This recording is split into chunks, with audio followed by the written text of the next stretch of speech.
Sebelum berkuasa janji nak turun minyak, tapi tak turun ada pula dah. Apakah kita kena ikut pemimpin seperti itu? Faham lagi? Kita kena ikut Nabi dan orang yang ikut Nabi. Nampak? Nabi ni bercakap benar ke pelawak? Cakap benar. Maka siapa yang bercakap benar, hak tu kita ikut. Hak cakap pelawak jangan ikut. Walaupun dia beri kepada kita dunia. Pemimpin yang pelawak, yang pendusta, yang berbohong, yang pandai berjanji, yang maksiat, ya, walaupun dia beri kita dunia, jangan ikut. Kerana kita ni dah sudah sini saja. Faham? Kita sampai ke akhirat. Orang kafir, orang eti dak beriman, tak ada Tuhan.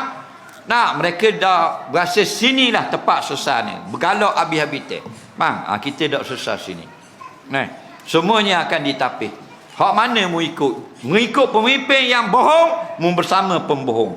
Mu ikut pemimpin yang benar, aku tunggumu di kolam Kausar. Ana faratukum ala haudi yaumil qiyamah, aku tunggumu hari kiamat nanti. Mana? Dekat kolam Kausar aku. Nah,